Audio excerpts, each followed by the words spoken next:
Ladies and gentlemen, welcome to your favorite sports podcast, the Off the Dome Sports Podcast, where this time two sports lovers give their hot takes off the dome. I am Mustang. I'm Rebo Hustle. We are without Redfish tonight, but I think we'll be all right. Bars. Just like always, huge shout out. I got this. I know. You're good. Huge shout out to the No. That's spelled the correct and only way, Kneaux. Huge shout out to them for bringing us within their loop, keeping us in their inner circle, just helping us do what we love for you guys. Now, plenty of things to talk about today. Hell of a weekend for sports fans. But I think we'll start off with something that's recent in our minds. The LSU Tigers, college football. Yesterday. Get the win in Tampa in the ReliaQuest Bowl, formerly known as the Outback Bowl, over Wisconsin. How'd you feel about that game? Boy, was it not pretty. No, it wasn't. But I think it's kind of poetic. The game ended with 3 sacks after defensive line really struggled early in that game. It was really hard to watch in the first half because when Wisconsin decided they wanted to run the ball, our defensive linemen were behind our linebackers. But saw a great game statistically out of Nuss. First half, he had a couple of little jitters, I guess, overthrowing Brian Thomas on the sideline for a walk-in touchdown, overthrowing Mike Hilton. Is that name? Yeah. Chris Hilton, that's his name. Chris, yes. Overthrowing Chris Hilton also for a walk-in touchdown. But all in all, 395 yards and 3 touchdowns, only 1 pick on a Hail Mary at the end of the half, if we're being honest. Yeah, I mean, ghost stat. Yeah, I mean, you saw great things out of him.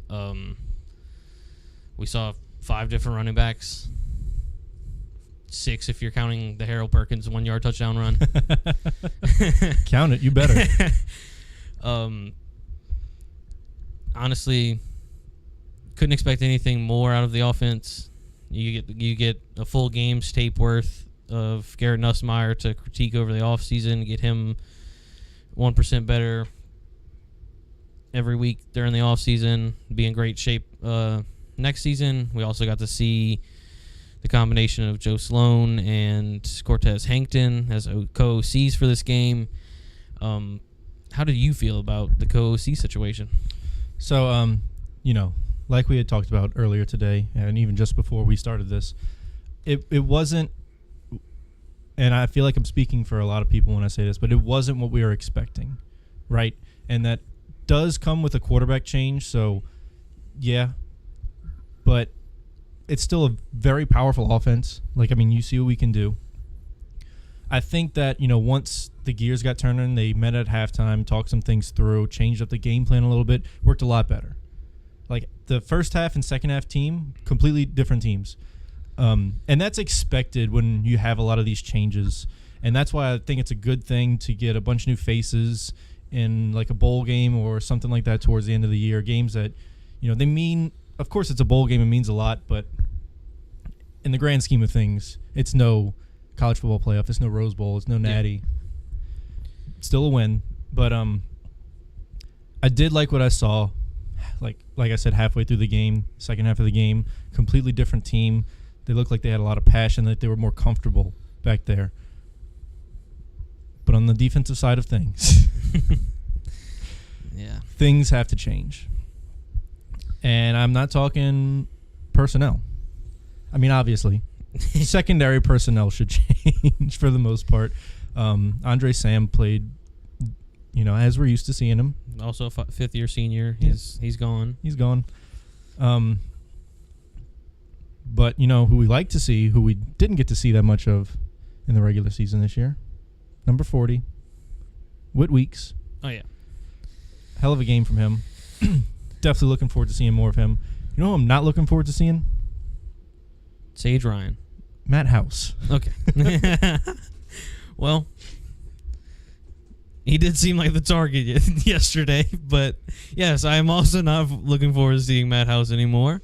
Honestly, we should see some kind of coaching changes or firing or anything like that in this coming week. Matt Moscona is normally pretty on it when it comes to things like coaching changes, and he says expect no less than 2 defensive staff changes. But yeah, I mean, it felt like watching the game felt like you had 2 defensive players every play. Major Burns and Whit Weeks had their nose on the football every play. Every play. Yeah, their stats probably mirror that. Yeah, Major Burns led the team with 9 tackles and 4 assisted. Crazy. Yeah, it's hard to say that this team would have even been close to winning this game if it wasn't for how great Major Burns played. Another kind of quiet game out of Harold Perkins that you've kind of come to expect this year. I'm still blaming that on Matt House. Yeah, just usage our of him. supervillain. Yeah, Turned one of the best all-around linebackers into strictly yeah. an edge rusher. Well, this year's season he's strictly a dime. Yeah, that. I guess because the only time I ever noticed him was when he was coming off the edge. Yeah. But last year you saw him covering wide receivers with what looked like ease. Yeah, Like batting down passes 20 yards down the field, spying on the quarterback. the getting greatest to the spy in quarterback. college football last year. And we just completely threw that out the window. Said, you're going to do this instead. But, definitely some coaching changes I hope to see in the future. And offensive coordinator to me, coming into this game, I felt like that, Sloan was they were going to look really good and they were going to stick with Sloan. Now could be in question. Kind of could lean either way, whether they stay in-house or, hire an outside guy. But, I was not expecting such a good game from Nussmeier. Oh, me neither. I'm not saying I expect him to play bad, but almost 400 yards and 3 touchdowns, not counting the pick because, like we said, it was a Hail Mary, and they just so happened to come down with it. He was kind of just throwing it up and hoping. Yeah, I mean, like a Hail Mary. It's your first start. You're down by 7 with like 30 seconds left. You're just trying to move the ball. You're not even thinking. But yeah, it's his first start throwing 395. It's against a very good defense. Very good defense. Wisconsin's not anybody to roll over. I mean, yeah, they think they're 7-7 on the season because of the loss in this bowl game, but that was mostly because their offense struggled all year. So I mean, Nuss had a great game. It's undeniable. Also, the offensive line had an amazing game. They had 0 sacks on the day against, once again, a really good Wisconsin defense, especially their front pressure. 7. Yeah, because they were bringing pressure. 5 or 6 people looks like almost every time, and Nuss just stayed in there, composed, and delivered. Sometimes in the second half, he did. First half, you could tell he had those jitters because he was just overthrowing people, just barely missing those passes. And in the first half, it was, to me, it really looked like we were running the ball for a good bit, or we were throwing a touchdown. Yep. Those were our 2 options. And in the second half, looked like a more methodical offense. Looked like he was able to pick apart those defenses, get down the field. But all in all, liked what I saw. Didn't expect it to be this high scoring. Oh no! I mean, for LSU to win the game, it had to have been this high scoring. But yeah, I mean, I didn't expect a Nussmeier-led offense in his first ever game starting to put up 35 points. Yeah, that's what I meant. There's no defensive touchdowns on the day, and yeah, I mean, without question, Nussmeier had an amazing game, and I'm looking forward to next season with him at the helm, or at least him battling for the spot. Yeah, give him a chance. And we'll see. I believe you wanted to talk about some Oh yeah. new faces.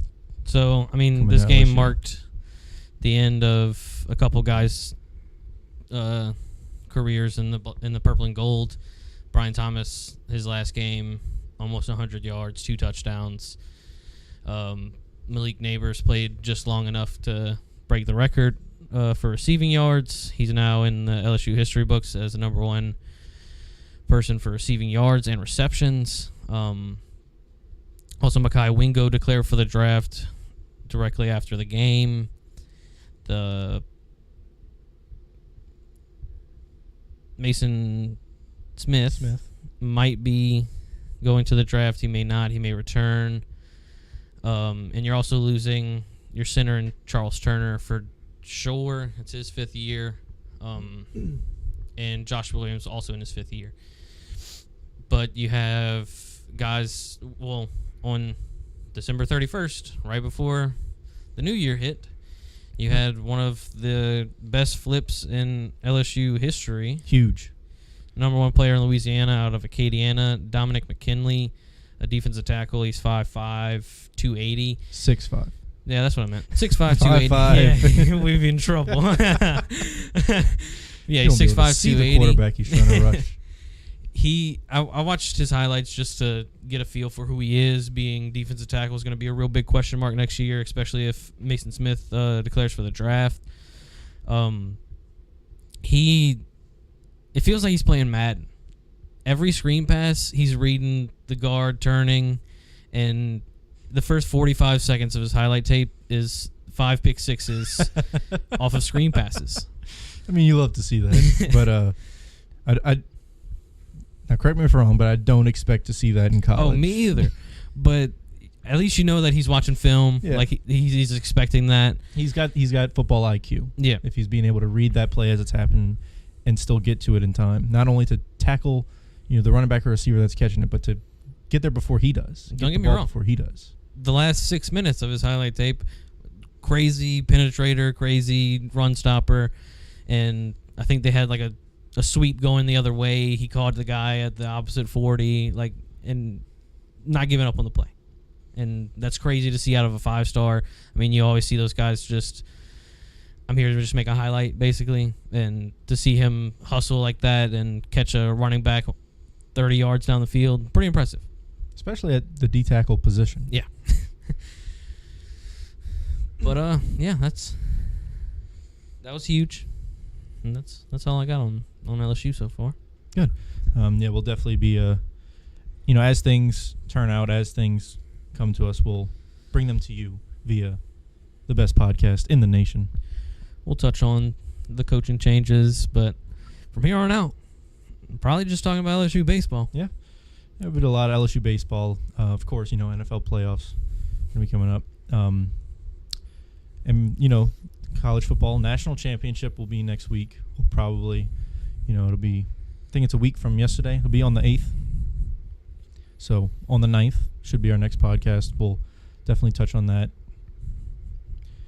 But, going into it, you see Alabama lose to Michigan. Kind of, a lot of people thought it was going to be a close game. In fact, Alabama was the underdog by like 4.5 points coming into the game, which was unexpected for me. Yeah, I picked both losers yesterday. As did I. I thought it was going to be a Bama-Texas national championship game. Yeah, which one hell of a rematch. Yeah, but I mean, I believe that we saw yesterday the two, together, the best college football semifinals we've seen ever. Oh, without a doubt. I mean, both games are super competitive. Came down to the last couple drives. I mean, the Bama last play the in Bama both game games. Bama game went to overtime. Texas was driving at the end of the game to try to tie it, or to try to win the game by 3. 1 second left with 10 yards to the end zone. Yeah, he had three shots at the end zone, threw 2 of them out of the back. But yeah, But yeah, I wanted to touch on the Alabama, Michigan going into overtime. Michigan dominated that first drive that they had. I think it was 3 plays from the 25, and they were in the end zone. yeah, it ended in an 18-yard rush. Yeah, And then Alabama comes out and immediately struggles. Like, you're not, as an LSU fan, I am not used to seeing Bama struggle like that, especially in those clutch moments. Yeah. Like, I was expecting, like, quick pass, maybe a run, handoff, and then Jalen Milroe to scramble it in for like 10 yards. That's exactly what I was seeing in my head. That's what I was expecting to happen. Not even close. They struggle to get the first down. Once they do, they have 3 shots at the end zone, 4th and goal from the 5, and Saban calls a QB draw. Yeah, I'm dumbfounded. Also, and with a bad snap too. Yeah, I mean, they struggled with the snap all game. Like, watching, I only watched the second half, and there was like 3 bad snaps to begin the second half. And I was just like, if this game comes down to it, either Bama's going to have another clutch win like they did against Auburn this year, or they're going to snap the ball on the ground and lose the game 6 yards in the backfield. And that's kind of what happened. Yeah. Those are the 2 sides of Bama. Pretty similar to the 2 sides of LSU, historically. Yeah. But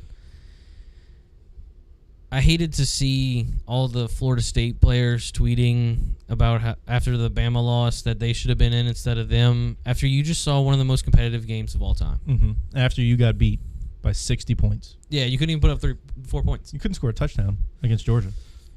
I don't know, maybe not have 17 players opt out of a pretty important bowl game. Yeah. Quit complaining. Moving on. Another really good bowl game. I only watched the first half. Fell asleep.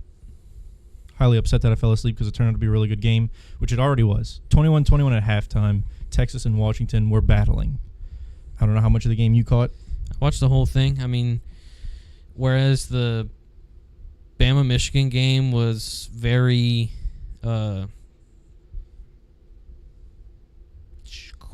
methodical. Yeah, very drawn out. Defense oriented, very like field position. That's the word. Yeah. A very much field position oriented game in the second half at least. Washington and Texas came out guns blazing. Which, I expected. I think Texas had a 3 and out at the beginning of the game. Washington scored in 3 plays. Texas scored in 5 plays. And you were like, okay, we're in for one. And I was honestly expecting like 63-53 at the end of the game. Like, they were... Yeah, they set the line at, I believe it was 62.5 points. Still went over, which was an insanely high over to begin with, and still managed to hit. I mean, both of those teams were known for having electric offenses, and honestly, I really thought Texas was going to win the game because Texas's defensive linemen were eating in the third quarter, which they've been doing all season, which was, when I was thinking about who's going to win this game, when I was placing my bet, which did not hit, ignore it. I thought, Texas and Washington have pretty, like, as far as, level of success goes, pretty similar offenses. Maybe Washington has a slight edge on them because of that one hiccup Texas had. But then when I look at the defenses, I gave Texas's defense so much credit. Washington kind of, Pac-12 playing all these other Pac-12 teams where, like, your defense optional. Your dad famously says Pac-12 defense optional. I just didn't see them being able to have as much success as they did coming into this game. Yeah, I mean, I honestly don't even remember many Washington defenders making big plays, but they rushed the quarterback very well, got Gwen Ewers in some pickles, and he happened to throw the ball out of bounds a ton. Also, their run defense, very, very solid.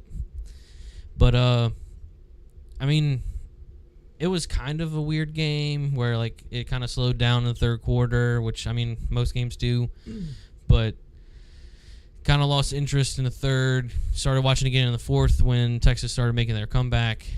The end of the game, had 3-4 shots at the end zone to win the game for Texas. All in all, I think we have the 2 best teams in the nation playing for the national championship this year. Yeah. And it's the first SEC-less national championship since 2015 Florida State and Ohio State. I think so. That sounds right. Jameis Winston. I think Ohio State won that year, but I don't remember who they played. Regardless, while he gets this information.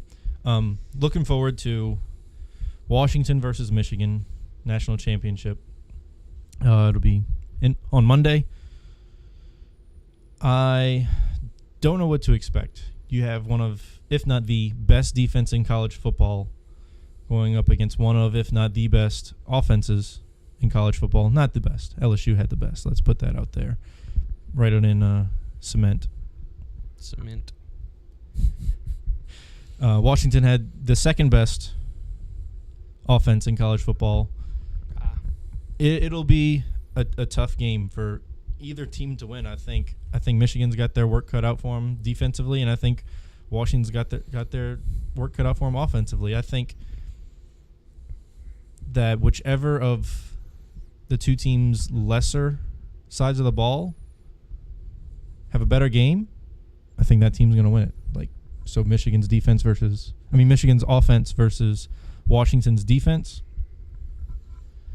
And it's really tough because you saw Michigan's offense go against a really good defense and have somewhat of success.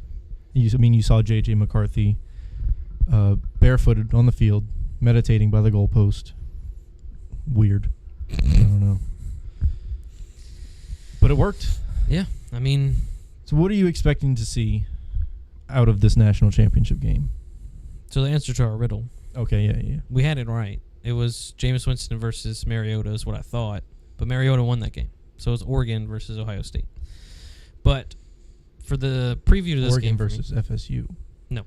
You said Jameis Winston. That was the semifinal. Semifinal, okay. Ohio State won that year. I remember that. Who was the quarterback? J.T. Barrett? I don't know, but they beat Bama 42-35 in the semis. But, yeah, for national championship game, can Michigan's DBs hold their own against Washington speedsters? I mean, I didn't even see many times where Rome Odunze's name was called last night, and they still scored a ton of points. And so it's not just one guy out of Washington, which I thought that it was just one guy all year. Whereas, I mean, yeah, that's the key for that side of the ball. And then, of course, can Michigan's offense keep clicking? Can they keep running the ball? Honestly, I think Blake Corum might be the only running back that will have any relevancy in the NFL this year, like in this draft class. And so I thought great things out of him in the game against Bama. But we did see Washington's defense step up like crazy against Texas. Texas also has a great O-line, just like Michigan does. And Washington held their own. I mean, I don't know if I can even predict this game. Yeah, it's tough. I think I'll end up giving it to Michigan, though, in a very close game. It hurts me to give it to the Pac-12, but if I had to choose, I'd probably go to Washington after what I saw last night. I mean, either way, I'm happy. It's a very different national championship than what we're used to seeing. And so, usually I'm, definitely one-sided in the national championship where I don't want a rival SEC team to win this, which it usually is, Bama or Georgia. But at this point, it's kind of just I'd like to see either team win this. Yeah, I mean, normally I'm rooting for the SEC team to make LSU look a little bit better. Yeah. But last night I found myself rooting for Michigan a whole lot during that game. I wasn't because I wanted my bet to hit, but... I mean, after Bama had to, go on this crazy game-winning drive against Auburn and Jalen Milroe started screaming about how he deserves the Heisman because of it. He didn't. It's against Auburn.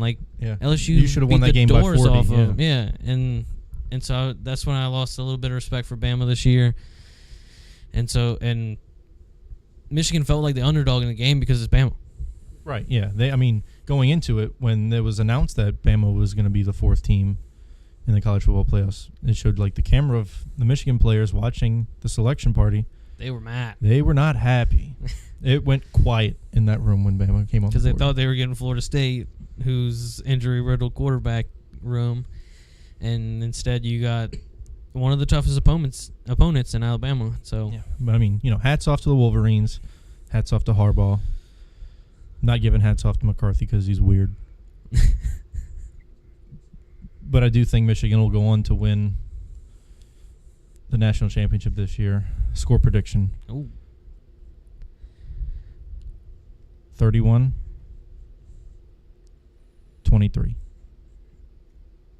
I'm kind of one-upping you, but I was thinking 35-28 Washington. It's a good score. More likely than mine. If Washington wins, it's going to be a track meet. Yeah, I mean, with how these teams have played so far this season, no clue what's going to happen. It could be a 60-point game. Yeah. It could be a 10-point game. Also, after a crazy semifinal like that, out of both teams, it's hard to be like, yeah, they'll do it again. Right. Whereas last year we said that, and Georgia just owned TCU. Mm-hmm. Yep, this is true. Especially with only getting a week of rest.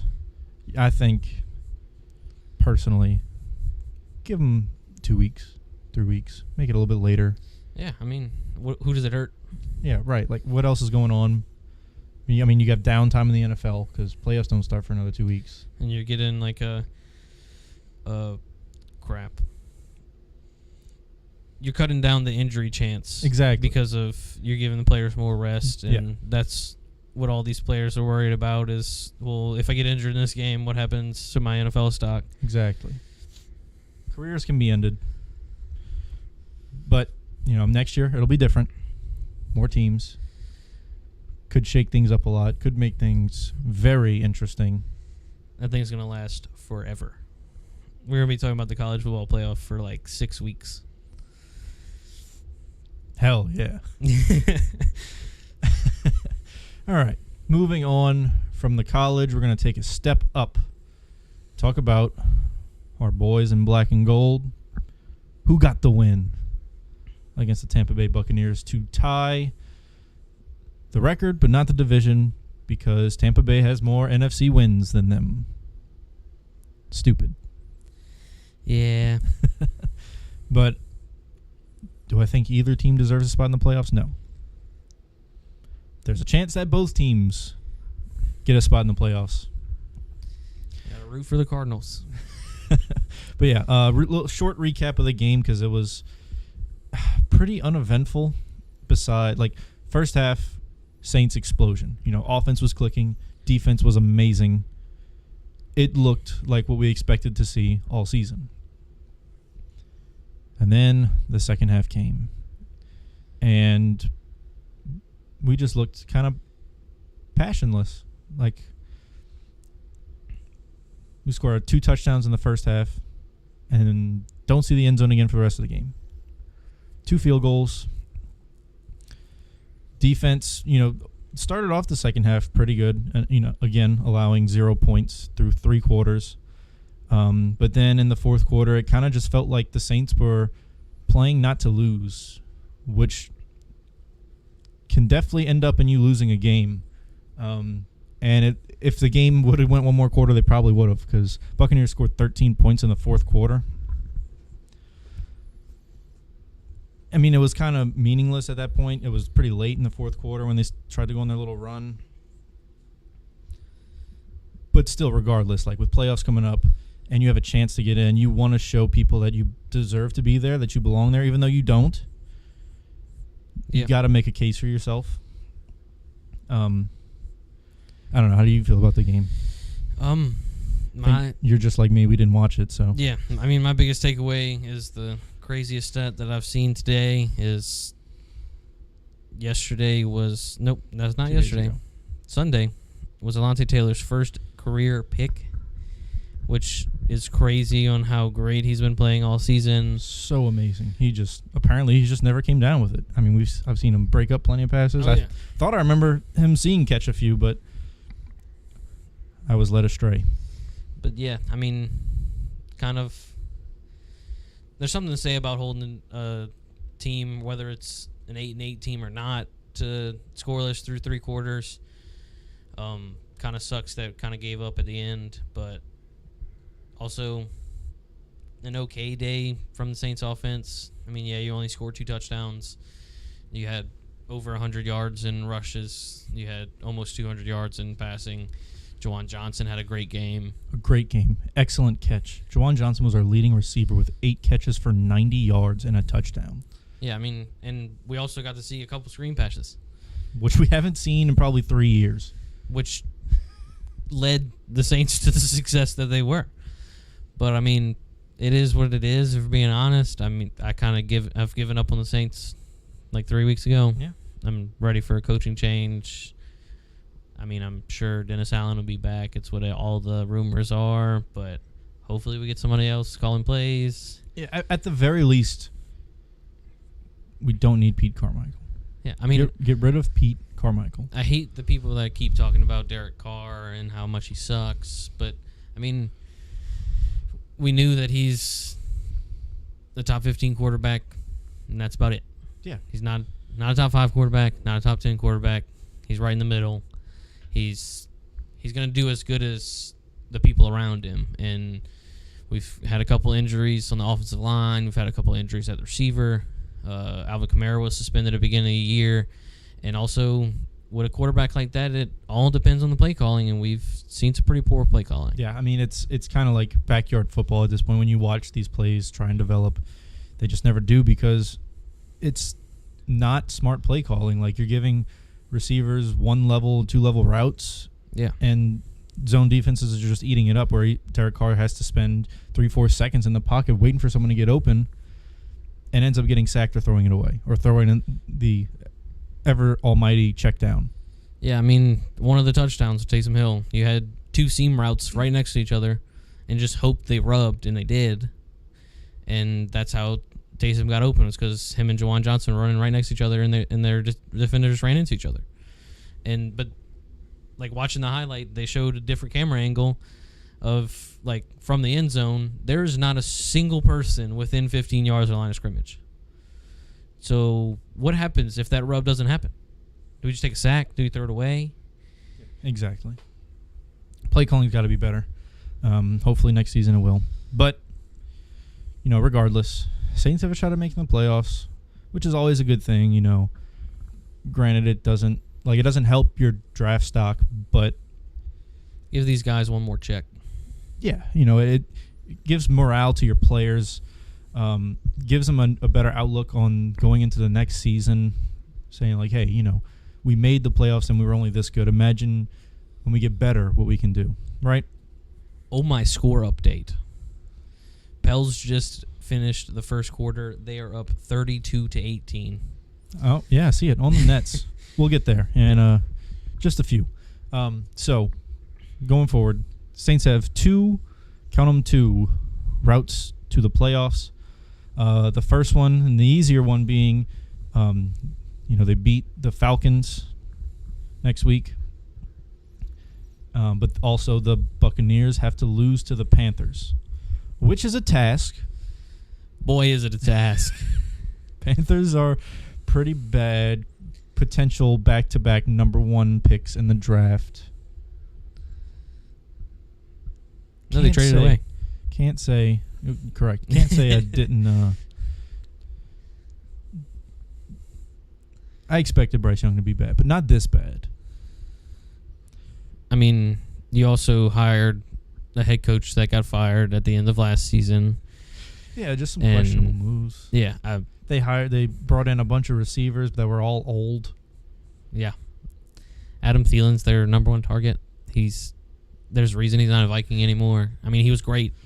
He was amazing for as a Viking. fantasy purposes. He was excellent, and he kicked my ass twice. But man, was he the only person on that roster. Yeah, bringing Miles Sanders, who just had an excellent year, and then he was I'm upset about it. Hot garbage. I'm upset about it. He might have gotten like 15 total fantasy points. Yeah, I don't talk about it. But I mean, it's crazy to think that with how poor our division has been all year, that the Saints have to hope that the 2-14 Carolina Panthers beat the Bucks Yeah. to make the playoffs. I mean, we talked about it at the start of the year. Like it was the door's wide open. You go and win 10 games, you're guaranteed a playoff spot. Absolutely. And you couldn't do it. Was it on the coaches? I believe so. Was it on the players? I also kind of believe so. It's a mix of both. I'd say probably like 70-30. 70 on the coaches, 30 on the players. Yeah, I mean, at the beginning of the year, definitely buy-in problem. Like, Michael Thomas kept tweeting about the game. No, I don't care if you're upset. You cannot tweet about the game. And there was a couple things that, like, people were just, here we go, let's go, whatever. Yeah. I mean, you can't come in, like, you can't have a brand new quarterback come into a brand new offense and expect them to mesh immediately, right? It's like, give them a few games. And they did. They definitely got better after a few games because they looked very poor to start the season offensively. Defense, thank God for our defense being outstanding. But, second half of the season, offense looked a lot better. Like I predicted. But I think it hit a point to where it was good enough or somewhat good enough. And they're like, all right, yeah, that's good. We'll coast on that level and hope our defense can keep playing the way they do. I don't understand. There's a reason I've given up. I don't give up very often. But, I mean, our mic check for this podcast is just saying Pete Carmichael. Like, I am so sick of seeing this man call plays. I cannot wait for some kind of coaching move. Yeah, hopefully it comes. But, yeah, back to Saints road to the playoffs. So, to win the division, beat the Falcons, Bucks lose to the Panthers. Is it impossible? No. Is it likely? Not even close. Alternate road to the playoffs. Say the Saints beat the Falcons, but the Bucks win. Do not banish all hope, for we still have a chance if and only if they just beat the Eagles. The Cardinals win. Or we need the Seahawks and the Packers to lose. I believe the Cardinals playing the Seahawks. Cardinals. And Chicago is Cardinals playing the play the Packers. Seahawks. We need the Cardinals and the Bears to win. Bears play the Packers in a divisional game. Kind of meaningless. It's kind of the only game they get up for, though. I mean, I don't know what the Packers, like, if they'll lose completely out of the playoffs if they lose. Yeah, I think so. Let's look. I mean, it would make sense. But yeah. So anyway, if you're a Saints fan and you want to see them go to the playoffs, next weekend you are a Cardinals fan and also a Bears fan. So. Oh, Lord. That is not a playoff picture. Give me a playoff picture. But the Packers are also 8-8. Packers and Seahawks both 8-8. So we're all battling for the last wild card spot. But even though the Seahawks are 1-4 in their division, they're 6-5 in the conference, whereas the Saints are 5-6 in the conference. So that's why you need the Seahawks to lose, and that's why you need Green Bay to lose, because they also are 6-5 in the conference. Interesting. Okay. So yeah. I think that about does it for our NFL segment. I mean, we'll get to playoffs when they get here. Don't want to. I mean, we'll definitely keep you entertained. We have Guarantee Redfish, you, who's a Lions fan, who will be hot. He'll be on something Hot for the after Lions. a very, very questionable ending to that game last week, Cowboys-Lions. He wasn't very happy. But moving on, we have Off the Dome in the Blender. How are our Pels looking? Well, they're on commercial right now. they are on commercial right now. But we had game home against the Grizzlies to start the week off. Had a great lead. Spoiled it again. Mm-hmm. Then you went to the Jazz. Boy, was it great to have a signature win against the Jazz for the first time all year. Zion had a great game. Then you came back home to Houston. Pelican Kryptonite. Might as well call him that. Blew another. Alperen Sengun. No, we don't talk about that. The Pelicans kryptonite. No. Dropped 36 points. What? No. This is a lie. It's not a lie. This is a lie. Me and Bryce were talking about it as it was happening. Okay. But, yeah, you blow another huge lead. Nope, I'm wrong in my timeline. Rockets did it first, then the Grizzlies did it. Y'all were watching the Rockets game during the pod last week, right? I think so. No, we were watching the Grizzlies during the pod last week. I watched the Rockets at work. Okay. Yeah, so you go to overtime against the Grizzlies, ultimately lose in a 1-point game. The Rockets, you lost by 2. Then the Jazz came to us. I lied. The Jazz came to us. He's a 4-game liar. home game. Clip it. Five-game homestand. The Jazz came to us. We smacked that behind. And then the Lakers also came to us. And We did it again. unfortunately, I had to watch the Lakers broadcast. And all they could talk about was how Jose Alvarado doesn't score but impacts the game, which us as New Orleans fans, know very well. Yeah, I mean, we know this. He Tell had- us something new. Yeah. Tell us how bad your Lakers are. He had 4 steals, 2 blocks, 2 Grand Theft Alvarados on LeBron James himself. Also in the first half, CJ could not miss. That's him, though. Like, that's what he does all year. He's been extremely hot in the first half and then bricks. Yes. Currently, we're looking at some great defense. I've seen a block out of Jordan Hawkins and just one right now with the rim from Zion. So we're looking good. I mean, everybody's healthy. We've had Zion miss 1 game this season due to injury. We've had Brandon Ingram miss 2 games this season due to injury. That is career stats for them. Right, yeah. I couldn't have drawn it up any better.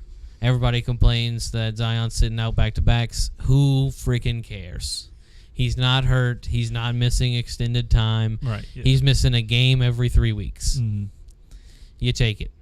And then he had that little stint where he was ill or not feeling well, where he still played, but not like there were significant minutes, but it wasn't the minutes we were used to seeing him play, which, fine, great. He's healthy. Building character. Yeah.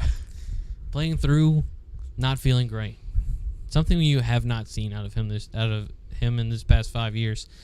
But I mean, he's in great shape. He's against the Lakers. He was making Anthony Davis pay every time Anthony Davis touched the ball, as you'd expect. Was getting booed in the blender, and every time Zion drove to the basket, the blender erupted because it was always on Anthony Davis. Yeah. I mean, I've said it a few times, maybe not on record on the pod, but watching Zion play basketball is like watching somebody defy physics. Oh, he dude. runs at the rim so damn fast, so damn hard, that when he goes up for a layup, I don't know how it doesn't hit the backboard and go back to half court. I mean, and there's no reason that a guy built like that should be able to probably touch the top of the backboard, if being honest. It's just crazy. And if he's hitting a floater, he's levitating. Like, he's up there for 3 seconds. And then just his ability to stay in the play. Like, all right, we've all seen it. He goes up to the rim, heavily contested, throws it up anyway. Either it magically goes in or it magically ends up back in his hands. Oh, yeah. We just saw it. And then my favorite thing is when it magically goes in and it's a foul. You're just, like, you blow the whistle, you're like, oh, he just threw that. Like, he didn't actually try, and it goes in, and you're like, what? But, I mean, you've seen some great defense out of every Pelican that's played in this 4-game homestand. Nothing really bad to say, even though you've You came away with 2 losses. It's the NBA. I mean, Everyone wins and loses. I think I can chalk our 2 losses up to free throws at this point. Not shooting free throws great this year, and in some games it's hurting us pretty badly. Speaking of free throws, the Lakers game, Zion was electric from the free throw line. Oh wow! I'm pretty sure he's lost me 3 bets so far this year just because he missed free throws. Let me double check his free throw stats, but good grief, was he making some free throws? Yeah, 10 for 12 from the free throw line. Career numbers. Greatest thing of all time. 26 points. You had 6 players in double figures. Larry Nance off the bench, double-double Hell yes, against the Larry. Lakers. We haven't seen that out of him. I mean, we know that he's a great on-ball defender, and Especially for his size. Like and he's will do definitely what he has to do. he's definitely an undersized center who still can play defense like that. And I'm very thankful he's on the Pelicans. Yeah, I mean, he's a large Najee Marshall, to put it simply. He can hit the corner 3 when he has to, absolutely. He can start the offense. He can be the guy that takes the ball up the court if you have to. I mean, there's nothing that Larry Nance cannot do good. There's also nothing he does exceptionally, but, I mean, he's a backup big. What more can you ask from him?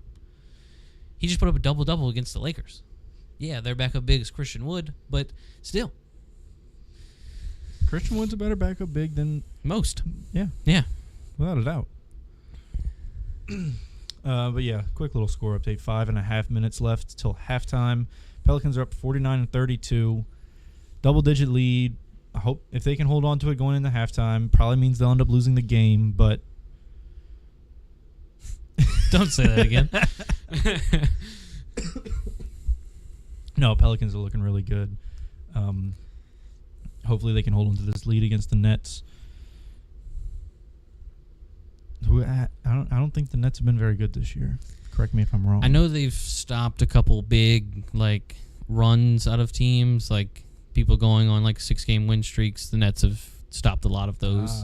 They're one of those teams. Yeah, and also they ruined the debut of the Phoenix Big Three. They came out with a win. I do remember that game. But I don't think... Yeah, I think they're about even on the year. They're not doing anything crazy. Let's see. They're 15-18, probably just right outside the playoffs as of right now. Nope. It's the East. They're the 9 seed. But yeah, I mean, there's nothing exceptional coming out of Brooklyn, but there's nothing wrong coming Yeah, I mean, out of it's Brooklyn. not a team to just pass over. If the Pelicans beat them by a good bit, it's still an accomplishment. Yeah, I mean, we saw the trades last year. It's not like the Pelicans are playing the Pistons right now. Yeah, I mean, last year they traded away Kyrie Irving for 3 great role players. One, Dorian Finney-Smith. You know, I love me some Dorian Finney-Smith. Yeah. And Spencer Dinwiddie. And then they traded Kevin Durant to the Suns for Mikal Bridges and Cam Johnson, which also great role players. I mean, this is the most role player-driven team in the NBA right now. You love to see that they're getting wins. Nick Claxton's a great young big.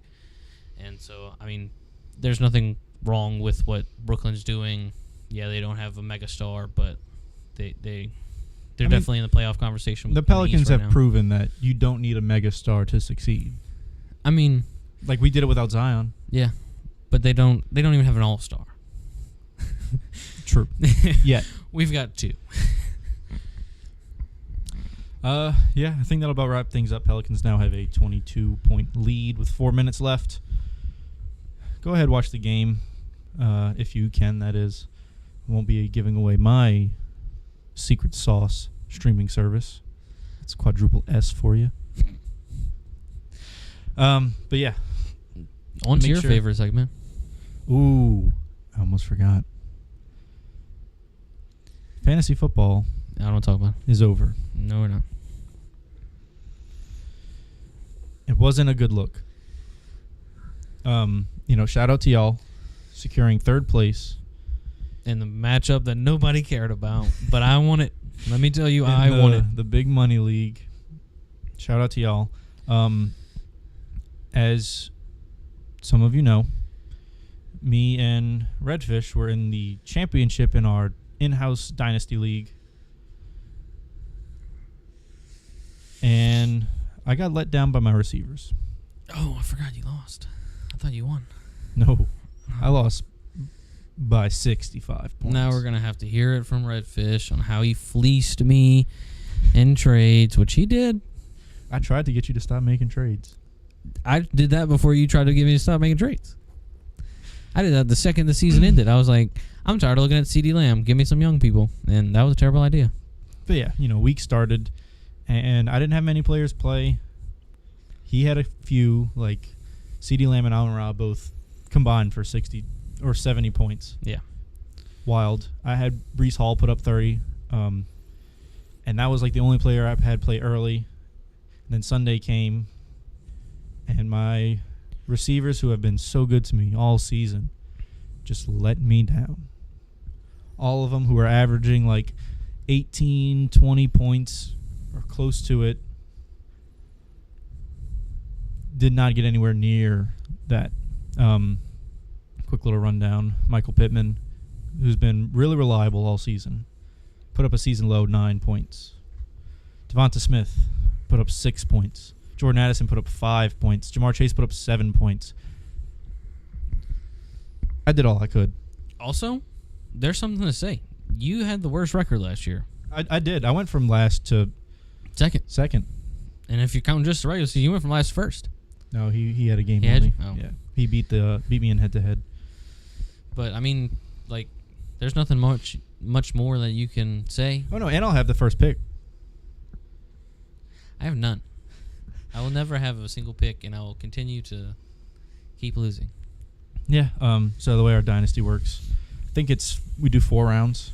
Yes, 4 rounds So, rookie. Yeah. You and like draft picks are obviously tradable. You could trade them for players or future draft picks, whatever. But you basically have to drop however many players that you have draft picks the following season. I'll never have to drop a player, ever. Reese is in it for life. Yeah, I have to buy in for the next 3 years. And I ended up getting Clown Car's first round draft pick going into this year. And he ended up placing last, so I will be getting the first round pick after finishing in second place. And needing a receiver. Needing a receiver? Sound like you got a nice little young core, but I mean, Breece Hall, Najee Harris. Najee Harris. Unless there's he goes not a running back, so unless he goes to You're it. right. Yeah. there's not a running back. You don't need a quarterback. Nobody needs a quarterback. I have 5 of them on roster. Nobody wants them. I'll probably draft a quarterback later. I have 5 on my roster. Nobody wants them. Nobody. I have Lamar, T-Law, Brock Purdy, Will Levis. Nobody wants them. We'll talk about a trade off air. Hey. Um, I also need a wide receiver. I'll take the number 1 pick. So yeah, anything else you'd like to add to wrap things up? Do I have anything? No, I mean, we're also creating some more content with the No Network. Yep. Definitely go check out that video from the No. Eye on the Tigers. Yep, Eye on the Tigers. Myself and Redfish put up, I think it was about a 12-minute video of potential offensive coordinators for the LSU Tigers next season. We covered a good bit of names. I'm sure there's a wild card that's going to enter the rumor mill. This is true. It usually happens. Yeah. Any kind of big coaching decision, you usually see something shaken up close to the end. But yeah, go check it out. And then once again, shout out to the No, spelled correctly, KNEAUX, the only way to spell it. This has been your Off the Dome Sports Podcast. One more time, I am Mustang. I'm Rebo Hustle. And we will see you next week.